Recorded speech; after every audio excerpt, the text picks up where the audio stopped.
point du droit, aujourd'hui, on ouvre le livre de la loi au chapitre d'un sujet qui va beaucoup intéresser tous ceux-là qui veulent entreprendre ou qui veulent créer leur société. Comment est-ce qu'on crée une société à responsabilité? Mais avant d'arriver à la création, peut-être, on va commencer par la définition. Bonjour, maître Isabelle Carès. Bonjour, madame. Bonjour. Comment vous allez? Je vais très bien, vous-même. Ça va, heureuse de vous retrouver. Déjà, qu'est-ce qu'on entend quand on parle de société à responsabilité limitée? Ça veut dire quoi spécifiquement?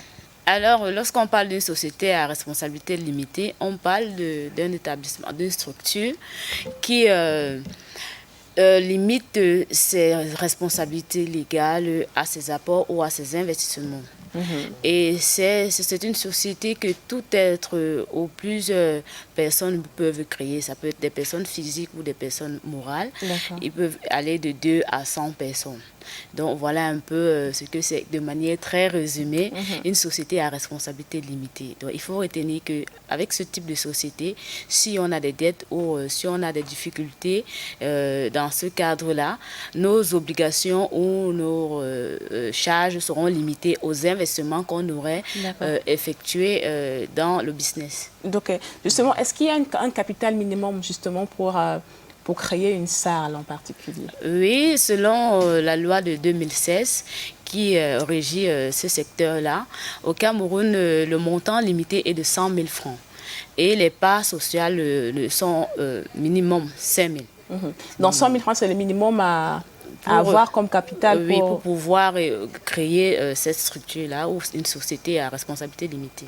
Donc ça veut dire quoi? Ça veut dire qu'il faut avoir 100 000 francs ou alors qu'il faut déclarer que la société qu'on va créer aura un capital minimum de 100 000 francs?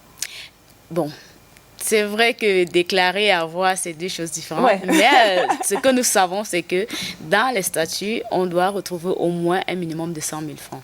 Et nous savons très bien que les apports peuvent être de nature ou bien d'autres matériels, tout ce qui va avec. Mais le plus important, c'est qu'en regroupant tout cela, ça doit faire au moins un minimum de 100 000 francs. D'accord. Maintenant, quels sont les documents concrètement qu'il faut présenter ou bien qu'il faut mobiliser pour créer sa propre salle? Déjà, je voudrais dire qu'il y a plusieurs documents, mais celui qui revient toujours et qui fait souvent problème, ce sont les statuts.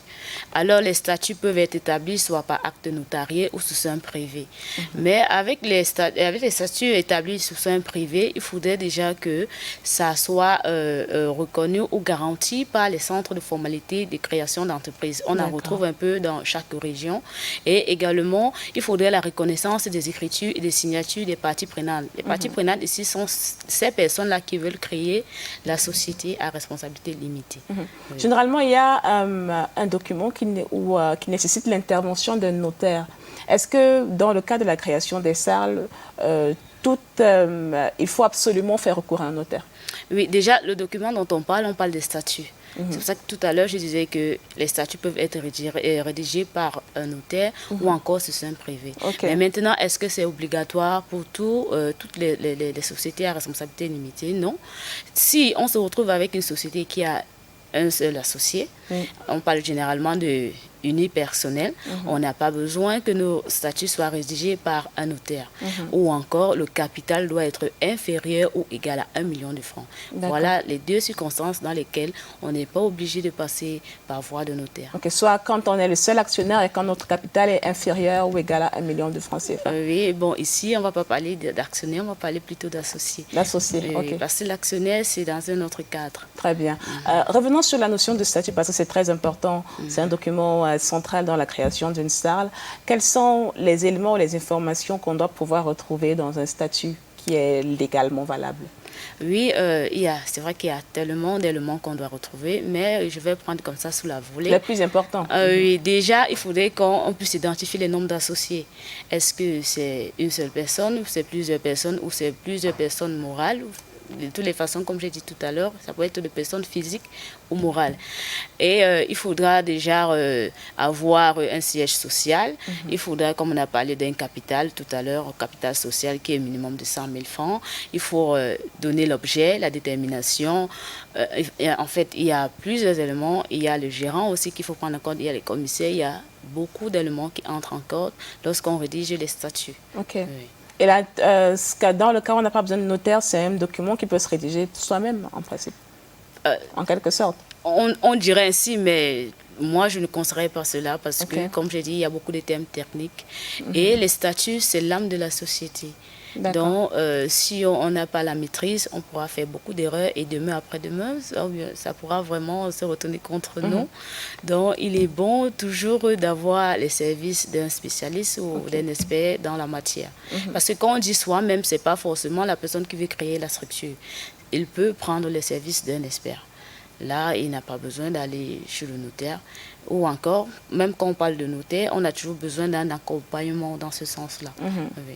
Alors, une fois qu'on a déposé les documents, qu'est-ce qu'on vous remet qui atteste que vous êtes désormais, que vous avez créé une société à responsabilité limitée? Oui, déjà, ce qu'on doit retenir lorsqu'on parle de création, c'est que dès le moment où on a rempli toutes ces formalités, on acquiert la personnalité juridique. Donc, on peut poursuivre en justice sans problème et on peut aussi être poursuivi.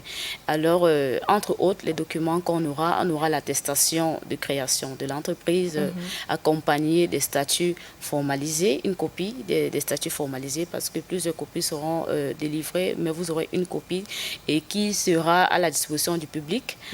Nous aurons l'attestation de non-redevance qui fait d'office de patente. Nous aurons l'attestation d'immatriculation qui était autrefois la carte de contribuable. Nous devrons aussi ouvrir un compte bancaire parce que la majorité des transactions aujourd'hui se font par voie de compte bancaire, que ce soit les paiements aux impôts et autres là. On aura aussi des documents qui vont attester que nous sommes déjà affiliés à la CNPS. Parce que lorsqu'on parle d'employeurs, il y aura forcément des employés, il y a des obligations, il y a des droits.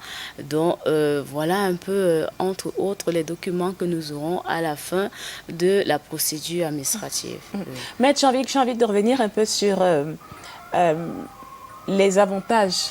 Ou alors, qu'est-ce qui fait pourquoi choisirait-on de créer une SARL? Dans quel cas est-ce qu'on doit choisir de créer une SARL plutôt qu'une entreprise, plutôt qu'une société anonyme?